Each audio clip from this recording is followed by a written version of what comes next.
Cases को थोपकर आवाज को रोकना, बंद करना, डराना, धमकाना, ये प्रक्रिया ये सरकार भिन्न भिन्न रूप से कर रही है. Day in and day out, they are burning the midnight oil to implicate Rahul Gandhi on false charges so that Rahul Gandhi's membership could be abrogated from now. The BJP said Rahul Gandhi is facing the consequences of his own actions and words. Rahul ji को इस सच्चाई को स्वीकार करना चाहिए कि शब्दों की चोट शस्त्रों की चोट से ज्यादा गहरी और पीड़ादायी होती है. Shri Rahul Gandhi defies and disrespects every democratic institution, whether it is parliament or the judiciary. Minutes after the court order, Congress workers hit the streets in multiple cities across the country, protesting against Rahul Gandhi's conviction. Youth Congress workers have taken out a protest march outside Raj Bhavan here in Thiruvananthapuram. The slogans that they raised here is that no apologies, no bowing down to power. A true Gandhi shall keep fighting for truth. When Rahul Gandhi returned to Delhi from Surat in the evening, Congress workers gave him a hero's welcome.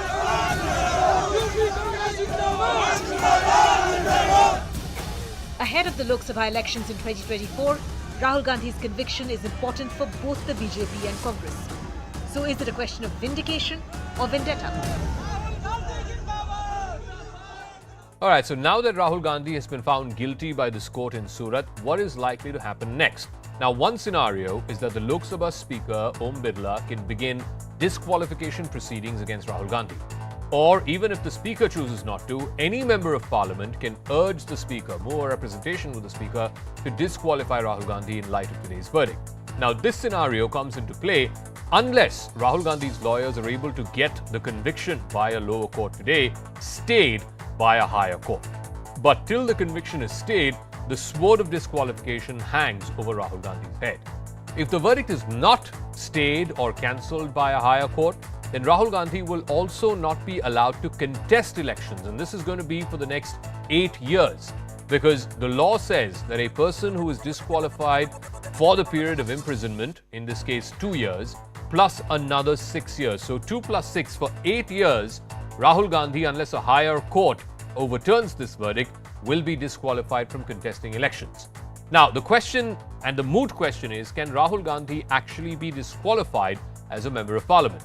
Yes, if his sentence is not suspended, if the conviction is not stayed by an appellate court in the next 30 days, then Section 8, Subclause 3 of the Representation of People's Act 1951 says that the moment a Member of Parliament is convicted of any offence and sentenced for at least 2 years, they attract immediate disqualification. So then, he will be disqualified from the Lok Sabha, which also means that he won't be able to contest the 2024 Lok Sabha elections. But if he manages to get the conviction stayed by a higher court, then he will be able to challenge any disqualification proceedings. He will also be able to fight the Lok Sabha elections next year. Essentially, nothing will happen to Rahul Gandhi until an appeal is decided if he manages to get a stay on the conviction. So Mr. Gandhi's disqualification will kick in after a month because right now the sentence has been suspended for 30 days.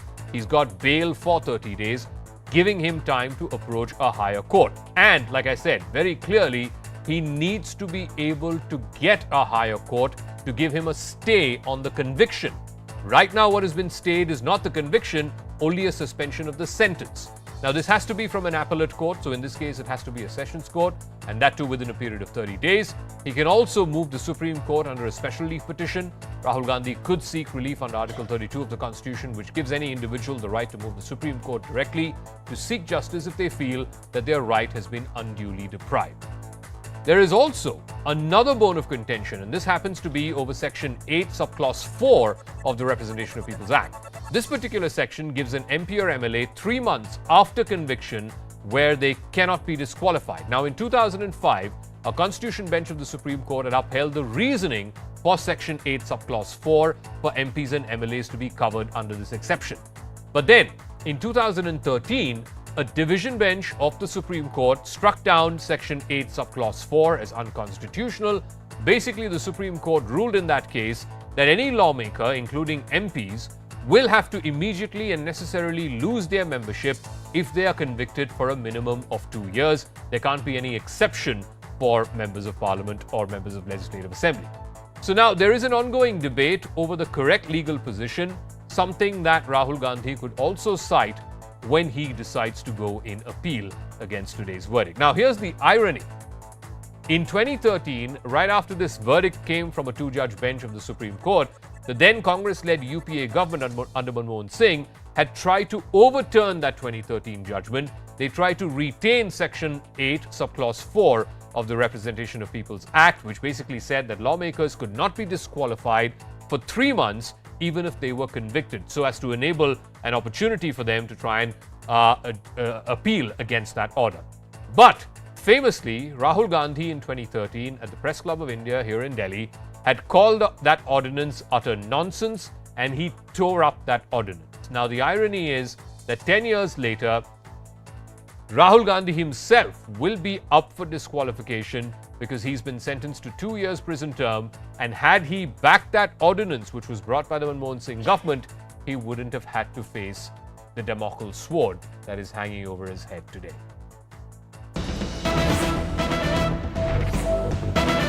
Just getting in a piece of breaking news, after which we'll go to our guest. Rahul Gandhi's conviction now. After that, the Congress party is busy trying to rally the opposition around this issue. At 10 a.m. tomorrow, Congress President Mallikarjun Kharge has called for a meeting of all opposition parties. At 11:30 a.m., Congress MPs have decided that they will march to Vijay Chowk. And then on Monday, all Congress MPs and MLAs across the country will be protesting, not just in Delhi, but also, like I said, in cities across India. So the Congress party is hoping that this will become a fresh rallying point around Rahul Gandhi. Of course, he has been berated by the BJP for the comments that he made in London recently, and now the Congress is hoping that this becomes yet another galvanizing point, if you will. Let me now go across to our guests, and we've got a full panel tonight on Brass Tack. Shehzad Poonawala is BJP national spokesperson here in our studios. Dr. Ajay Kumar, Congress Party spokesperson. Ajay Umat is group editor with Nav Gujarat Samay. Siddharth Luthra is former additional Solicitor General at the Supreme Court. Ishkaran Bandari, lawyer and political analyst. And Rashid Kidwai, author and senior journalist, also joining us. Let me start with you, Shehzad Poonawala. First things first, you know, this is a political attack that Rahul Gandhi made. He made an attack saying, Kya sab Modi chor hote hain, clearly intended at Narendra Modi. I don't think him or any of us would have heard of Mr. Purnesh Modi even before this case came up. So the point is, for a political attack, if politicians are going to be sent to jail in criminal defamation cases, then politicians won't be allowed to say anything. You know, Zakka, I don't think 9 p.m. on your channel and your debate should be the forum where we should discuss the merits of the case. The court has already come to a conclusion, and these arguments like you're making were made in all earnestness by Rahul Gandhi's lawyers, and they made it perhaps even more forcefully. But the court has judged that in one person's virod, you can't end up doing the virod or the defamation of an entire samaj. The Modi community happens to be a Ghanchi Samaj, of OBC Samaj, and perhaps members of that community felt offended by the statements. They used legal recourse, and they have now been able to get a conviction. So I think we must move on from that, and we must come to 2 or 3 important points. First, Rahul Gandhi is a serial and a habitual offender towards making these statements. He had to apologize to the Supreme Court for the statements he made on Rafale. We all know he demanded foreign intervention on foreign soil. We've seen the statements he's made, the loose statements he's made about Hindus going and, who go to Mandir actually go and molest women. He has said things about how Hindutva is actually teaching violence against certain communities. He's made all kinds of statements even about Pulwama and Chinese demanding, wanting harmony. So he's a habitual offender. A court has found him guilty. Unless the Congress party tonight is saying that courts are acting on vendetta or are trying to become the handmaiden of a particular government, and I believe Mr. Chandrachud just in a recent program said that the courts function independent of any pressure from the executive, I think we should not make it a thing that now it is conditional commitment towards the constitution. And fine, secondly, look, Rahul Gandhi had torn up the ordinance once. If Rahul Gandhi's own standards of morality are that people who have been convicted for 2 years or above should be out of parliament, why doesn't he walk the talk today? He has been convicted. And just let me correct you on one technical point. You said that till 1 month it will not operate, the disqualification. Only sentence apparently in the judgment has been stayed.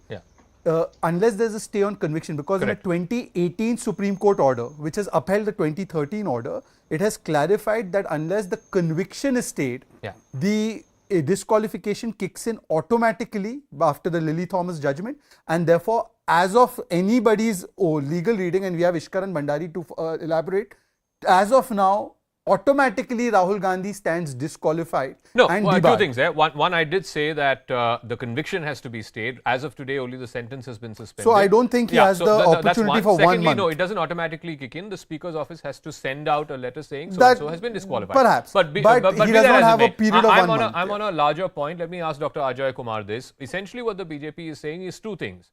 Mr. Gandhi in 2013 tore up this very ordinance which would have given him some protection or at least interim relief, if you will, given the situation that he's facing today. So, if he's taken that position in 2013, he should take that same position in 2023, all the more so for himself. And secondly, this is basic. The law of the land should apply for anyone. Rahul Gandhi, just like any other citizen of this country, is not above the law. A court of law has found him guilty. He has legal avenues, legal recourses. Let him exercise those, but he should respect the judgment of the court.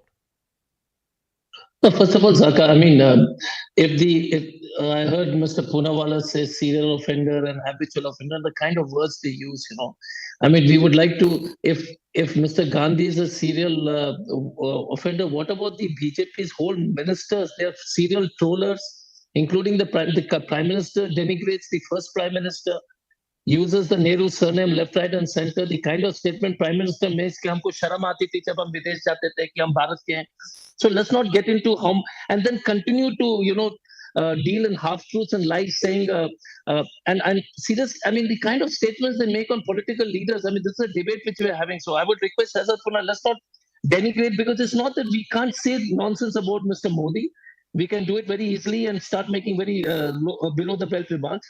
Our decency prevents it, because I find it very difficult to reach to the level Mr. Poonawalla seems to reach at every debate. So I will resist saying anything against any political leader, because that's not my style, nor I don't think that we should be, and none of us should do it.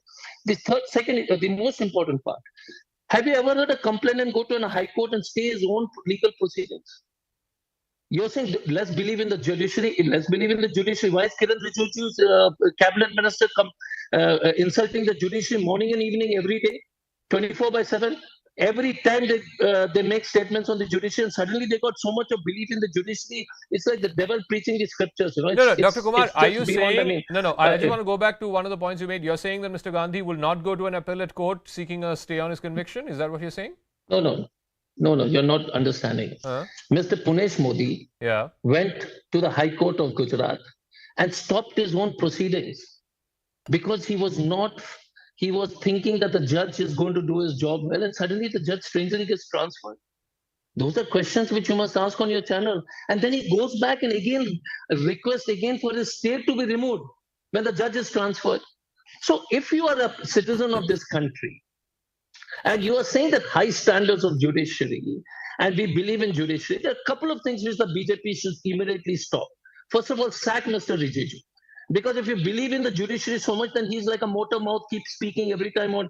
He said retired judges should not do this, you shouldn't do this, he shouldn't do that, and has made umpteen comments. And if Mr. Poonawalla is keen, then I can show him that would apply to you as well, right? I mean, today a court of law has given an order, so you should respect it as much as you expect anyone else to respect it. One sec. Yeah, Zakka, speaking against the judgment is not disrespect. First question. Sure. Speaking, you can continuously find faults in the judgment without finding a mistake. You can say that the judges have heard. We are saying it that in a defamation case, none of the parties who are offended have become a complainant in this case. The event happens in Kolar. Surat, the case is registered. The judge gets transferred. First of all, the proceedings get stayed by the High Court.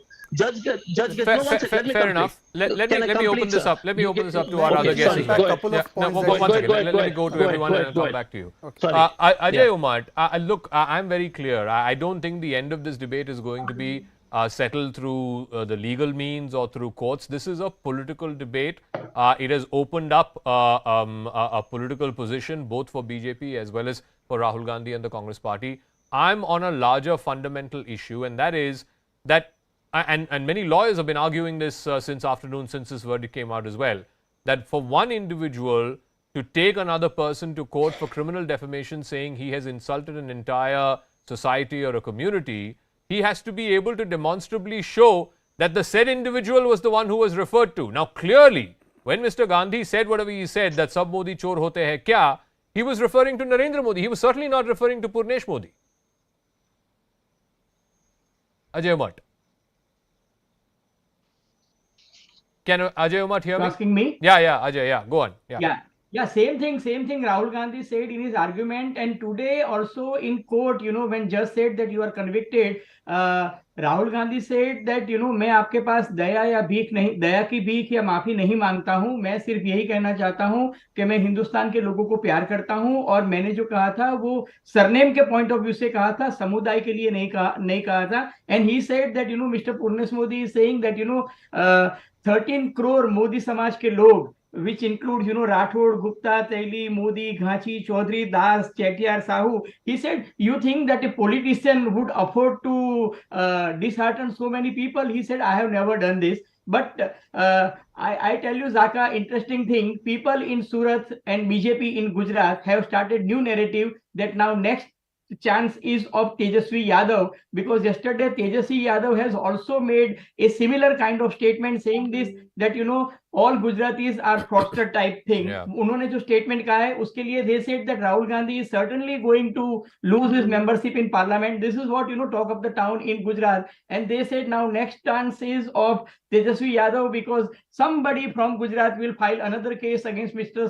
Tejasvi Yadav on the same line, because he has also insulted with his derogatory remark against a Gujarati, against all Gujarati community. Okay, so let me ask Siddharth Luthra again on the legal point. What is the position now? One part is, of course, Mr. Gandhi has legal recourses in further appellate courts, but does his membership of parliament get automatically revoked? Does the speaker automatically revoke his membership of parliament? Because that's what the 2013 Supreme Court judgment says, that there is no window or there is no interim relief period before the membership is cancelled.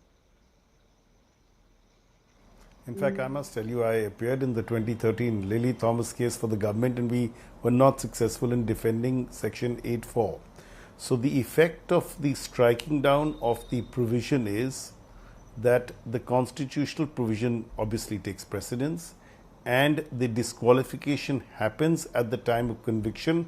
The formal disqualification formality is done by the speaker in this case, issuing a communication that this has happened. So that's the administrative part of the process. But as on today, the disqualification takes place, except the formality has to be done. That formal removal has to be done. Now, what the Lily Thomas and what the 2018 Lok Prahari judgment elaborate on, and Lok Prahari judgment elaborates this to say that the disqualification will happen, but if the individual approaches an appellate court and gets a stay of the conviction. Today there is only a stay, a suspension, a bail pending for the filing of appeal. But if the stay of conviction is granted to an individual who is convicted and of the offences under Section 8, then the disqualification cannot continue. So that is the important part to be noted. Most people assume that once the disqualification takes place, it will stay there forever and it can't be stopped. But the fact of the matter is that there is that window which is clarified in the Lok Prahari judgment, and that's something which is to be determined once the appeal is filed. The remedies will have to be taken by Mr. Gandhi's lawyers, and they will have to try and make out a case not just for stay of suspension of sentence, but for stay of conviction, which has been done in the past. In Navjot Sidhu's case, though when Sanjay Dutt sought it, it was not granted. I'm told Hardik Patel also tried. He also did not get it. So these have to be determined on the facts of the case. The fact that it's a maximum sentence, it's a defamation, all these elements, the nature of the evidence, the nature of the allegations, all of these elements will come in on a determination, and of course the prejudice that is caused to the individual. All these elements will have to be considered by the court determining the matter. I want to ask Ishkaran Bandari, how easy or difficult would that be to try and get a stay on a conviction? As Mr. Luthra said a moment ago, this is of course the maximum punishment under this section 499 and 500 of the IPC. Also, Rahul Gandhi, the sentence has been suspended, but not the conviction. And courts have been, appellate courts have been loath to suspend conviction unless, of course, there is overwhelming evidence to the contrary. In this case, is there such overwhelming evidence? Can Rahul Gandhi's lawyers demonstrably show that no hurt was caused to an entire community or one individual in this community? See, Zakka, in this case, one thing we should be very clear, it's not usual that you get a stay on conviction. In fact, it's very rare. Yeah. Bail is a different aspect altogether. So getting a stay on conviction, it has to be extraordinary grounds. But let us come to 2-3 facts of this case. One is, Mr. Rahul Gandhi always had the option of challenging even the summoning order in higher court. So I do not know whether he challenged those orders in higher court, Supreme Court, as the case may be. That is where the trial proceeded. So when we sit here and we discuss that judges were transferred in a 4-year period, it is likely a judge will be transferred, and they know well that a judge is not transferred by the government. A High Court judge is transferred, we know how, and a District Court judge is transferred by the Honorable High Court. No, the point that Dr. Ajay Kumar made, Ishkaran, he's saying that the complainant went to a higher court saying transfer the judge. That's the allegation he's making. So then they would have had a chance to rebut that. So what proceedings which have already occurred, let us not question those proceedings on the aspect of bias, at least judicial bias is all I'm saying. Because they had all the remedies to go to higher court, even if an order of transfer is, if I've understood it correctly, that an order of transfer was passed on a petition by the complainant, they had the option of challenging it in the Supreme Court. So let us be very clear on that. Now, as things stand, anyways, let us come back to that, because I find it unfortunate on either side to raise allegations on the judges and their bias, because daily these orders come. But on the other aspect of this, which is very important, is now, as if things stand today, Rahul Gandhi is in deep trouble unless he manages to convince a superior court that the conviction itself should be stayed, which is not something which happens every day, which does not happen very easily. Of course, he will have to make grounds for that and get it done. Okay. So let me ask Rashid Kidwai. Again, I keep going back to this. This is less a legal story. We can all get, carried away by the legal nitty-gritties. Ultimately, this is a political story. And here again, I'm loath to understand, why doesn't Mr. Gandhi, if the politician in him wanted to make this a sort of rallying point for himself or for the Congress party or for the opposition, he should have gone back to court and said, please cancel my bail, please put me in jail. And after all, you know this, Rashid, as well as anybody does, that politicians who go to jail become far bigger when they come out than they were when they go in. I mean, I can cite any number of instances from Indira Gandhi to Jayalalitha. I think, Zakka, we must remember 2-3 things. First of all, I'm not talking about the legal aspect, I'm talking about the political aspect. I think Rahul Gandhi and the Congress is aware that the BJP would make an attempt to disqualify him tomorrow, unless, of course, the Congress goes to Supreme Court and gets some kind of, legal injection or so. The second part is, as we have seen in case of, Azam Khan case, it was very clear. The BJP, so there is a total trust deficit or lack of political decency takes two to tango. I want to come in here. I just one second, that, Mr. Luthra, the Congress is also as violated that. So it's not that it's not a political decency is not a one-way street. This is what happened. It's Rahul Gandhi's moment to make a political capital, and I think he'll go ahead because the opposition. You look at today, Aam Aadmi Party's response. The opposition has been looking for a kind of legal unity, in the sense that to come around on this aspect that journalists, the politicians of various hue and shade which belong to the opposition umbrella are targeted. And this is a kind of Rashid, we haven't heard anything from Mamata Banerjee. We haven't heard from other opposition parties. I mean, those who are part of the traditional UPA alliance, the DMKs and the NCPs, they have said stuff. AAP being one exception. I haven't heard anything from Akhilesh Yadav and the Samajwadi Party. I haven't heard anything from Mayawati or the BSP. So to say that, the same Rahul Gandhi, as you said in one of our shows a few weeks ago, he's the biggest hindrance to opposition unity. So why should we believe part. that this case or this verdict will suddenly rally the opposition around him? No, I think the BJP wants that. BJP wants 2024 election to be Rahul Gandhi versus Narendra Modi. And all this, I'm leaving out the legal part. The politically speaking, this is all a pointer in that direction. And it's putting, a cat among pigeons. And you're rightly pointing out that Samajwadi Party and Mamata, etc. But this is what's going to happen. They'll be forced to rally behind Rahul Gandhi. Probably, I mean, we do not know. And this is how it will play out. And here you'll have a reluctant politician And so it's a opportunity for everyone. That's an interesting hypothesis. I'll get Shehzad to respond to that. But I think Mr. Luthra wanted to come in on a point. Yeah. I just wanted to clarify, it's a bailable offense. He had a right to get bail. So, the fact is, it's not that the magistrate has exercised any discretion. Sure. The man has to just say, look, I want to file an appeal, file a bail. So let's understand. And therefore, even when the appeal is filed, bail will be granted. That's a matter of course. The issue is only this. What happens when the stay of conviction is granted? That's a moot point, and I think it's better, because we don't know the merits of the case, to leave it to the concerned appellate judge, which is the session judge, to decide. Yeah, I agree. I think Ishkaran made that point. Stays on convictions are very, very hard to get by. But anyway, let me ask Shehzad this. Not necessarily. I don't agree on that. Okay. They do happen. It's not that they don't happen. Let's leave the legal aspect aside. Politically, the point that Rashid is making is this suits you, because it is in your interest to make 2024 Modi versus Rahul, because you know that if it's Modi versus Rahul, Rahul does not stand a chance. But if it's Modi versus Mamta or Modi versus Kejriwal, that is a little more of an unknown terrain, as it were, as opposed to Modi versus Rahul. So this suits you to make Rahul Gandhi bigger than who he is, so that the rest of the opposition does not have a choice but to rally around. Zakka, just be patient with my answer, because you asked me a question in the political domain. First of all, Zakka, we are not winning elections just by defeating the Congress party. Let's be very clear, we fight the Congress party on 180 odd seats where we are head to head. And of course, we thrashed the Congress party on those 180 seats in 2014 and 2019. But the remaining bulk of the 350 plus seats, we contest against all these other parties. Take a look at all these states. West Bengal, we are the number 2 party. We had no existence 5 years ago. Tripura, we are the number 1 party now in the northeast. You can look at Odisha, we are the number 2 party. In Andhra, we are the number 2 party. In Kerala, by doing their Kushti Dosti, alternatively, we are fast becoming this number 2 party in Kerala. Even the priests there are supporting us. In Telangana, we are the number 2 party. So we have now risen under the leadership of Prime Minister Modi as a dominant force, and we have defeated all these third parties only. In Uttar Pradesh, whom have we won against? In Maharashtra, whom have we won against? In Northeast, whom have we won against? So it is not that Congress is convenient to us. Congress is actually convenient to these people. Let me explain how. Aam Aadmi Party has come up on the entire plank of anti-corruption.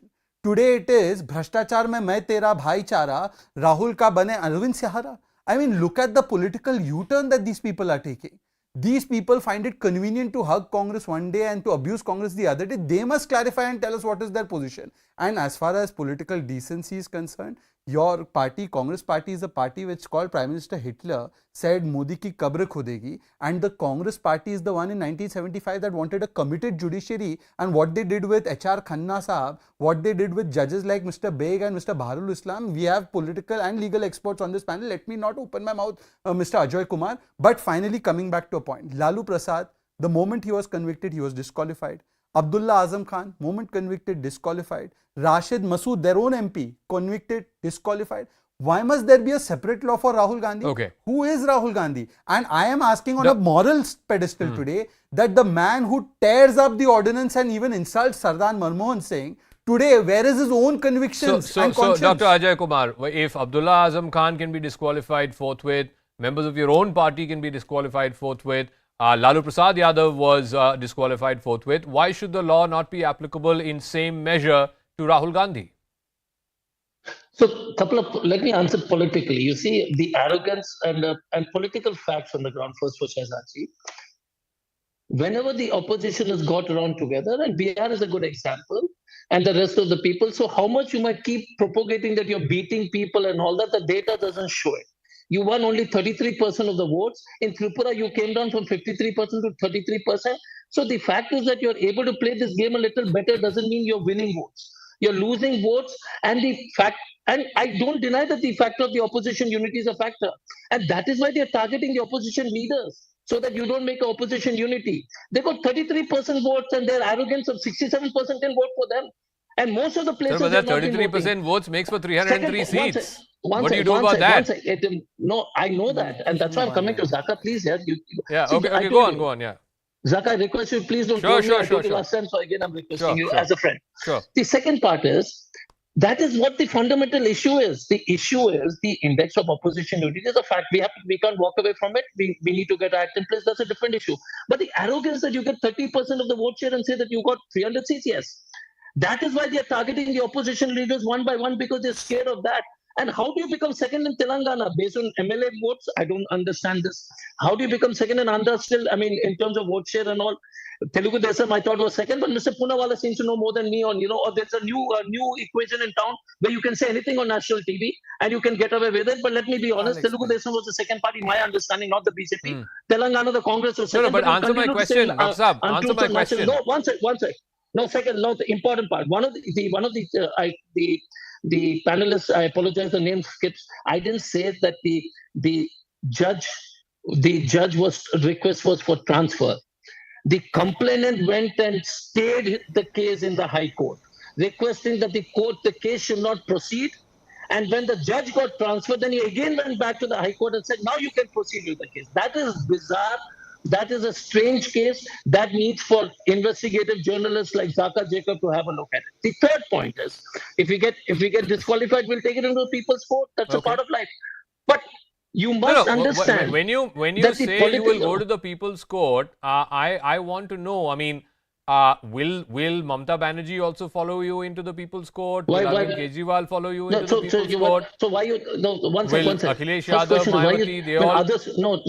So Zakka, I'm quite zapped out with. There's a year left for the elections. These things happen. How did 77 happen? How do different alliances happen? How did the RJD and the Congress and the JDU came together? The question is, it is very easy for you to say that will it happen or not happen and all. If it happens, the BJP is getting wiped out. That is a political fact. Okay. You may walk away from the BJP is going to wipe. So with 33%, the kind of arrogance they are walking around as if they're the new sheriff in town is not only laughable, shameful. Okay, it's a democracy. Ajay Umar, you won the seats, and I said this, once again, I said this in Shameful. 2019 and I'll say this again. If 2024, and I don't believe that the entire opposition will rally around one party or one leader, I think it will be a divided opposition that will take on Mr. Modi in 2024. But even if they do rally around one leader or one party, I think, and Ajay Umar can correct me because he's seen the Modi electoral playbook, as it were, for the last 20 years, Mr. Modi and the BJP will make this as one against everyone else. As he said in Parliament a few weeks ago, ek akela sab pe bhari. That's his playbook. And whether you like it or not, Ajay Umar, that does have resonance among a significant section of the electorate. Yeah, definitely. Modi is attacking, opposition unity index, and we see that, different blocks are there, whether it is Mamata Banerjee and Akhilesh Yadav and Patnaik, and on the other side, we see Kejriwal and KCR. I am sure that, BJP is, doing a lot of groundwork in Gujarat. They have started working for Lok Sabha 2024, and they have booth management, they have everything. So BJP is working very, very hard. And Zakka, another thing that, let me be very honest, I and you have seen many defamation cases. I personally feel that Congress party has botched up their, strategy also how to fight in court. We have seen that, if any... Why do you say that? Why do you say that, Ajay? What did they do wrong? You go to the High Court and, you file 482 for causing and all such things. But, no such... Everybody treated this case, like poor Cinderella in Gujarat, and nobody was bothered, and Rahul Gandhi was, very promptly attending all the hearings. Generally, I have seen a defamation case will continue for 10 to 12 years. And in this case, within 4 years, we see the judgment. That means, they didn't play their cards also very well. Okay, they didn't play their cards well. Just give me 1 second. Let me get Mr. Luthra. Fair enough. I'll give you a chance to. Mr. Luthra, I think there's a larger question that needs to be asked, and that is on this whole business of criminal defamation. Again, this goes back to a British era law, 499 and 500 of the IPC. There were attempts, I believe Subramaniam Swamy at one point of time, I think even Arvind Kejriwal at one point of time had gone to the Supreme Court challenging this very provision in the statutory books. Is it time for us to take a relook at criminal defamation? Yeah. So a few years back in Mr. Subramaniam Swamy's petition, the legitimacy, the constitutional validity of criminal defamation was upheld by a two-judge bench headed by Justice Deepak Mishra, as I recall. Now, the issue is today that is a valid law, and unless this matter gets referred to a larger bench or in a new set of matters and reconsidered, today it is valid. It's a different matter whether we should at all have criminal defamation on our in our legislation. That's a separate debate for a separate day. But we can't shy away from the fact that it is a recourse an individual can have. And there is, of course, a viewpoint where people believe that perhaps criminal defamation is a more effective recourse than civil defamation, where suits may drag on for years together. But there's a point to be made, and that's something which one of the speakers said, and that's an interesting point. In fact, two of them said that normally one finds that defamation cases are challenged at different stages. You challenge it at the summoning stage, you challenge at the notice stage, and these matters play out in a certain manner. But this has been a fairly fast and effective trial now. That's a compliment perhaps to the judiciary in Gujarat. But the other factor is on the legal strategy, and that's something which I would rather not comment about, because that's something, perhaps it's a conscious decision or perhaps not. But let's leave it to see, let's see how this thing plays out in the future. Okay, Ishkaran, just to take this point forward, and I think I am curious to know about this larger debate on whether we should have criminal defamation in this country, because I keep coming back to this. This is a political attack by one opposition politician against the ruling party and the head of the ruling party. If we are going to do criminal defamation for that, then politicians are going to be constrained by what they can and cannot say in public life. Zakka, I was a counsel in the case when we were trying to set aside criminal defamation. And I, as a personal individual, opinion is very clear that laws restricting free speech, be it criminal defamation, be it 66A, which Congress brought, and frankly BJP also supported when it was being challenged, the government changes, because at a broad level, every government likes to enjoy the power to restrict the speech of the citizenry. That is my view of how I see all these laws. But interestingly, in that case, if I recall correctly, Mr. Rahul Gandhi also impleaded himself. That case, which was being argued, it was not only Mr. Kejriwal, Mr. Rahul Gandhi also impleaded, and some other journalists also impleaded. But the Supreme Court felt in its wisdom that this law needs to be on the statute books, because one of the reasons is in civil trials in India, you know how they proceed, and there are not sufficient damages, etc., etc. Whatever that may be, it was upheld as constitutional. That is the law of the land. Everybody has to follow the law of the land. And I made the point when I spoke first that interestingly, we don't have enough data to know, or we don't have enough knowledge to know in this case, were these summoning orders challenged in High Court, Supreme Court, because that's usually the procedure most councils follow. All right. So that is very interesting why that wasn't done if it wasn't done. Shehzad, to respond to what Dr. Ajay Kumar said. Couple of points. First of all, I know the doctor comes with full research, but in Telangana, sir, we have more MPs than your party, and we have a greater vote share. We won 4 MP seats, you won 3. I don't know why you're saying this. And as far as the 33% he has a bone to pick with, sir, we've always been a first past the post system. I don't think Mr. Nehru or Ms. Indira Gandhi ever secured more than 50% of the vote. So when you win with less than 50% of the vote, it is suddenly all India supporting you. And when we on the same platform, by the way, the UPA 2 always secure, UPA 1 and UPA 2 secured much lesser vote when you came to power. So, you know, don't delegitimize the first past the post system, or otherwise change that system. Now, thirdly, look, how are we attacking opposition unity? Even before this conviction, what was Mamata Banerjee's statement about Rahul Gandhi? She passed a virtual vote of no confidence saying that Rahul se nahi ho paega. Akhilesh Yadav has said this. Sharad Pawar has said it in another way, maybe more softly, saying that zamindari chin gayi, but abhi bhi they behave like zamindars. Every party which is vaicharik with them, those who are ideologically connected with them, have been passing these vote of no confidences against Rahul Gandhi's leadership time and again. And the Congress party itself plays opportunistic politics. When it comes to Manish Sisodia and Satyendra Jain, they are saying very good, the ED has taken action. When it comes to their own set of leaders, say very bad, they've taken action. So what have we to do with opposition unity? And just a word on this criminal defamation business.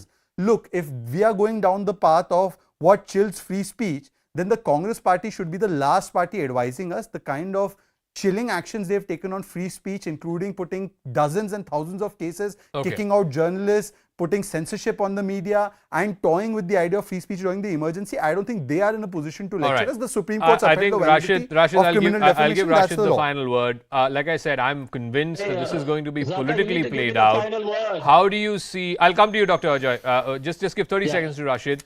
How do you see this? How do you see this playing out in the political battlefield, as it were?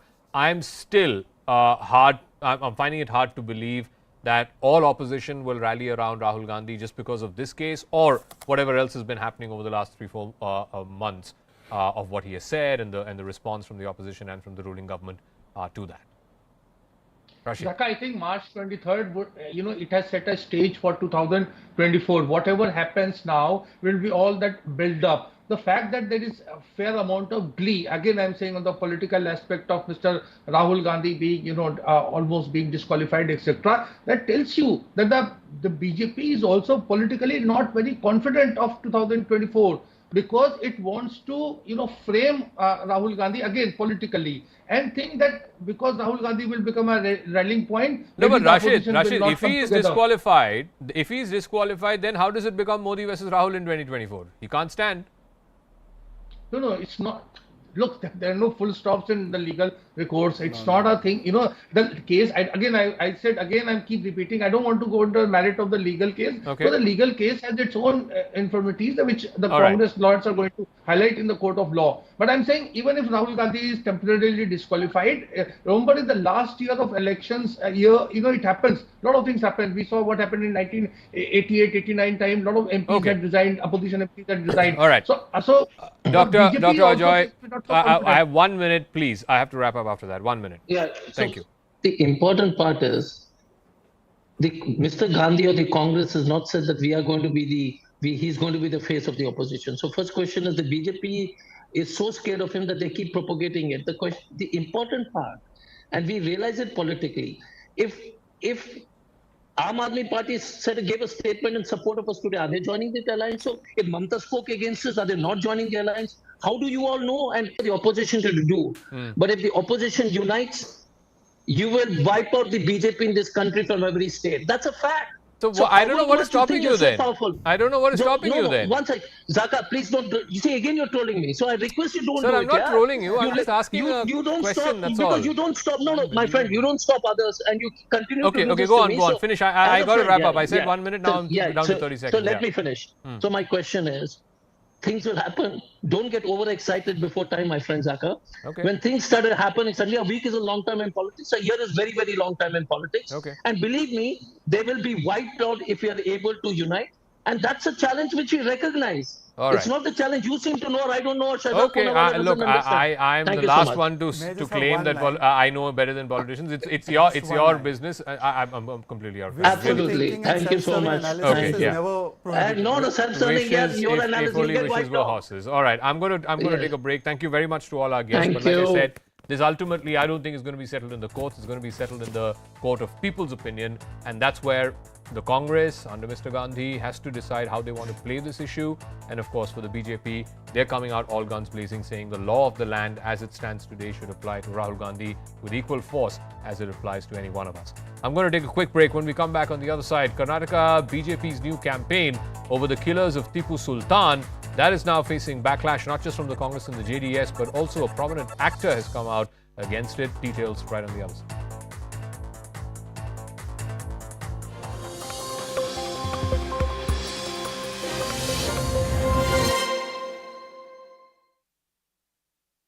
Indian Penal Code against Mr. Rahul Gandhi over his certain of his statements wherein he had referred to the whole Modi community as someone being chores, and in fact had said that they are all somebody who takes out money and go away, is what Mr. Rahul Gandhi had said. And against that this particular person had actually filed a defamation complaint. And after after hearing this case for a very long time now, the court has given out 2 years of imprisonment to Mr. Rahul Gandhi in this particular case. The options available to him is, number one, that he has already exercised, is that he has sought a bail on a bail bond of ₹15,000. He will now be going before in fact a sessions court to seek stay on this particular sentencing that has been awarded by the Chief Judicial Magistrate, because remember that this is a magistrate court order and has to be appealed before a sessions court, and if at all there is no kind of relief from the sessions court, also he will have to approach the High Court of Gujarat in this particular matter, and then it follows to the Supreme Court. Now, how does it affect Mr. Rahul Gandhi's disqualification or his parliamentary membership? Is that Section 8 of the Representative of the People's Act, subsection 3 clearly goes on to say that a person, a member of parliament who is convicted for offences not less than 2 years. There are options available with Rahul Gandhi. One is the bail option that he's already exercised, and now he will approach the Sessions Court. Ananya and Pallavi, I'll just request both of you to stay on with us. Some other developments also coming in. The Congress also realizing that there has been a big setback, so they're looking at other legal options. We're now understanding the Congress will in fact approach the top court. They'll approach the Supreme Court to try and get a suspension of the verdict that has come in from the Surat court. Arunama is joining us on the broadcast. Arunama, many would say this was an expected lines. We are understanding a 2-year jail term has been announced. For that, they will have to approach the Sessions Court. But what are you hearing as far as them getting a legal team to now approach the top court? You know, all the top legal minds of the Congress party, most of whom are also members of parliament, are getting together to formulate their legal strategy. But as of this moment, two things are being made very clear. One, that, you know, this 2 years sentencing makes the sword of disqualification hang on Mr. Rahul Gandhi, and therefore there has to be a legal remedy for that. Appealing in a higher court is the immediate remedy that the Congress leaders are suggesting. They're also pointing out that Rahul Gandhi could well be on his way to Delhi, and once he reaches here, perhaps the process of filing the appeal in a higher court will get underway. They're also pointing out that, you know, in this case, because it's not a case of moral turpitude, which means it's not a case of under Prevention of Corruption Act, the lower court there doesn't really have the power to put the sentence in abeyance or suspend the sentence. That's what the lawyers from the Congress party are pointing out. And therefore, you know, they will have to go to a higher court and they will have to seek that remedy from the higher court of suspending the sentence pending their appeal. Till the time that order comes from the court where the sentence is suspended, the sword of disqualification will continue to hang on Rahul Gandhi, is what we are understanding after speaking to the lawyers here. Okay, Arunama, we'll request you to stay on with us. Let's bring Pallavi also in the conversation. Pallavi, taking on from what Arunama was saying, politically speaking, what does this mean for Rahul Gandhi and the Congress? Till that 30-day period is on, will he have to suspend, will he have to resign or step down as an MP? Well, a lot depends on whether his sentencing has been stayed or not, and that's exactly what top Congress sources are telling me, is that this is what they are working upon. The first step they really want to take is that his sentencing must be stayed or suspended for the time being, which means he can carry on as a member of parliament. Politically speaking, well, this has very, very grave, grave consequences. It works both the ways. Of course, it's going to be used politically by the BJP to make a point that, look, not us, but even the courts saying that you keep on maligning the image of the Prime Minister, and this is something which is unacceptable, something which is wrong. There has been a big setback for Congress and Congress's MP Rahul Gandhi because he's been declared guilty by a Surat court in connection with a 2019 remark on the Modi surname. Rahul Gandhi as of now has been sentenced to 2 years in jail, but it is a bailable offence where bail is priced at 15,000 rupees. Many reactions coming in. Union Law Minister Kiren Rijiju has already responded saying that whatever Rahul Gandhi says, it only causes trouble for him. Let's listen in to what the Union Minister had to say. Rahul Gandhi जो भी बोलते हैं वो आजकल ऐसा हो गया कि उससे सिर्फ नुकसान ही होता है। उनका पार्टी के लिए नुकसान होता ही होता है, लेकिन सबके लिए, देश के लिए अच्छा नहीं है। कांग्रेस के ही कुछ एमपी और कांग्रेस के कुछ नेता मुझे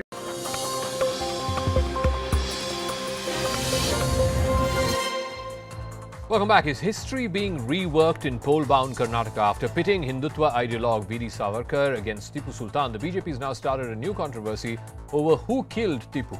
In an effort to draw in a politically powerful Vokaliga community, multiple BJP leaders have been claiming it's not the British or the Maratha army who killed Tipu Sultan, but actually two Vokaliga leaders called Uri Gowda and Nanje Gowda. This has, of course, been repeated by BJP leaders like C.T. Ravi, Ashwath Narayan and Gopalai.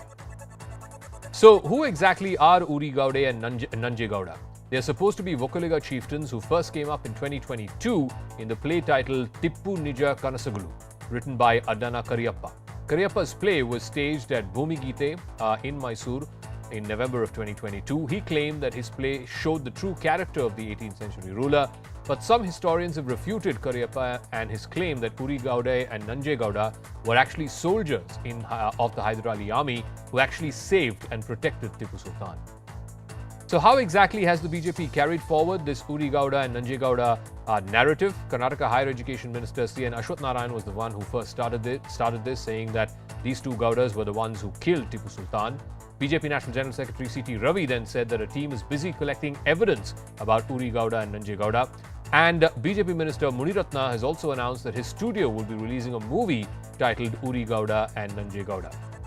Now, it's not just restricted to the political spectrum. Two Kannada actors have also been caught in this controversy. Recently, actor Chetan, who was arrested by the Bengaluru police for a tweet in which he said that Uri Gowda and Nanje Gowda being called as the killers of Tipu is a lie and that Hindutva is built on lies. Now, Kantara actor Kishore has also jumped in, saying that Vokaligas could be called traitors someday for siding with the British if this campaign goes forward. Quick face-off tonight. Mohan Vishwa is spokesperson of the Karnataka BJP and Lavanya Ballal is Congress spokesperson in Karnataka. Mohan Vishwa, you are rewriting history. Many are saying that it is a recorded fact that Tipu Sultan was killed by a British soldier in the final Anglo-Mysore war. Now Uri Gowda and Nanje Gowda, and that too without any historical backing? See, Zakka, I want to tell you one thing. Nowhere in the historical facts, in any British Gazette or Mysore Gazette for that matter, they have told that, British soldiers have killed Tipu Sultan. So even today, it's a mystery. See, regarding Uri Gowda and Nanje Gowda, discussion is not happening from past 6 months or 1 year. It's happening from past 4 to 5 years. See, I want to ask, who started all these things? See, when Prime Minister Modi was on a visit to Mandya over here, there was a hoarding about Uri Gowda and Nanje Gowda. Post that, there was an issue from the district administration, then later it got removed. So the issue would have been closed over there. But what did Siddaramaiah do? He tweeted that. So he was the one who sparked. Post that, the issue came out. So then, what happened? What do you say? The Congress, which wrote the history in his own way, started asking questions. Now, even today, what we want to ask Congress is, they projected Tipu Sultan as Tiger of Mysore. I'm telling you, they projected as Tiger of Mysore. Then who killed the Tiger of Mysore? There should be somebody more powerful than Tipu Sultan, right? Why that has been hidden in the history? No, so as far as I understand, the most definitive account, one second, sir, hear me out. The most definitive account of Tipu's life in the book called The Tiger of Mysore, written by Kate Prittlebank, clearly says that it was a British soldier who shot at Tipu while he was injured and he was lying on the floor outside his palace. He tried to reach out with his sword. It was a British soldier who shot him dead. This is the most definitive account we've had so far. This Uri Gowda, Nanje Gowda thing has just started in the last few years, and that too clearly for political purposes. Zakka, you mentioned about a book. I want to mention about one more book where the book has been released by Mr. Deve Gowda himself in 2006, and also Mr. Talvaraya Swamy, who is in Congress today, who was in JDS then. He was the one who wrote forward the book name called The Suvarna Mandya, the 50th year of Mandya district administration. So in that book, written by Mr. J. Javade Gowda, who is also a famous poet, where he mentions about Uri Gowda and Nanje Gowda names, where the same Congress called it as a fictional character. Now, the person who is in Congress, who was in JDS then, he himself released the book. Why Congress so let me ask Lavanya Ballal of the Congress Party, can the Congress Party come forth and make it clear what is your position on Tipu Sultan, what is your position on who killed Tipu Sultan, and do you believe that this is going to be the singular fault line, particularly in the old Mysore region where we're going to see elections in the next few weeks, that it's going to be about Tipu and whether he was a tyrant or whether he was a savior? Good evening, Zakka. First of all, I feel we should stop living in the past, that is 250-year-old history.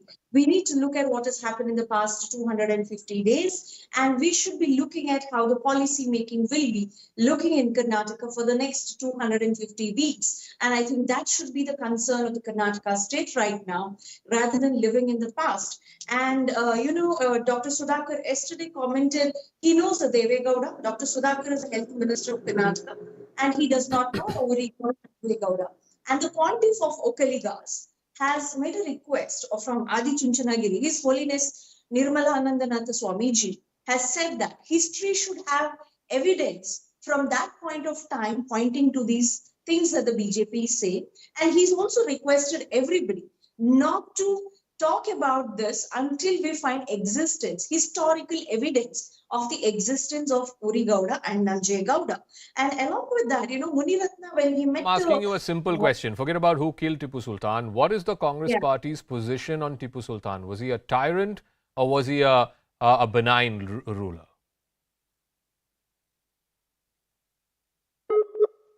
Lavanya Ballal, yeah. Sorry, I lost... No, I'm asking you a simple question. Forget about who killed or who did not kill Tipu Sultan. what is the Congress party's position on Tipu Sultan? Was he a tyrant or was he a benevolent ruler? We will not claim him to be a benevolent leader, but we will go along with the history that says he's fought the British in multiple wars. There were 4 wars of Mysore, and he's fought against the British. And when the BJP comes and talks about Uri Gowda and Nanje Gowda, when they are saying that these two personalities have killed a man who fought against the British, it also portrays the entire Vocaliga community in a bad light by showing them to be people who have joined hands with the British to kill So let Mohan Vishwa then answer that. Basically, then you're also saying that Uri Gowda and Nanje Gowda were actually siding with the British. They were working for the British. See, Zakka, first point, we will respect the Swamiji's order, obviously. So that's why we are collecting evidence. Swamiji has told that there should be historical evidence. We are collecting the evidence that we are going to submit it to the Swamiji Mutt. So there is no,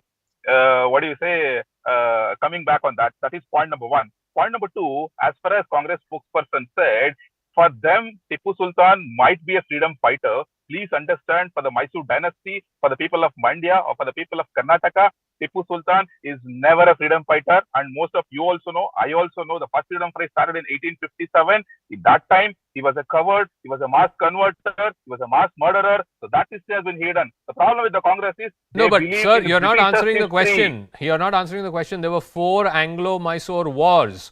Who was Tipu Sultan fighting if he was not fighting the British?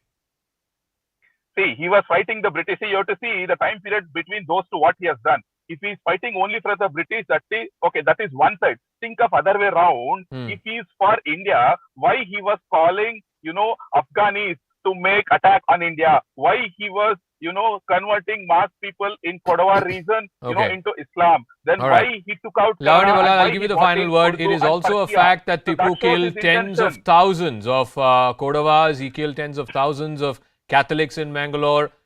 He was a tyrant. I mean, he killed tens of thousands of Hindus in Malabar in Kerala. He was a tyrant to those people who were not of a certain faith. Zakka, we are never saying he was not a tyrant, as is the rule of that point of time. India was, as an idea, never existed. The BJP spokesperson Mohan Vishwa keeps talking about India. India did not exist pre-1947. It's only 1857 onwards we looked at a united country, and then we call it as India. At that point of time, there were kingdoms who inflicted all kinds of horrors on each other during the battle. It is not just Tipu Sultan, be the Maratha ruler or any other rulers in India. They have inflicted genocide. I'm completely out of time. Thank you very much to Lavanya Ballal, Mohan Vishwa. We'll have to leave it at that. Sorry for the curtailed debate tonight, but we'll try and take this forward another time. Thank you very much for tuning into Brass Tacks. Good night.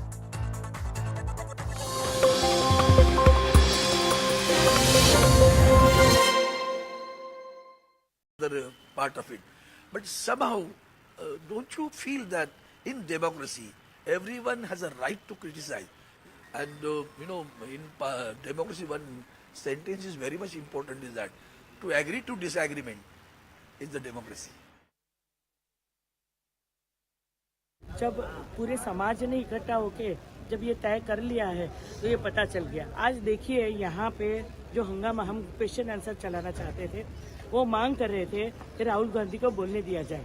अगर अभी बोल देते कि हाँ बोलने दे, तो वो तो हाजिर ही नहीं थे। तो जो हंगामा खड़ा किया था, जो नियम के तहत उनको जो डिमांड करनी चाहिए, कहाँ पे भी जाके कुछ भी बोलना, और सूरत के साथ साथ में पूरी कम्युनिटी जो है ओबीसी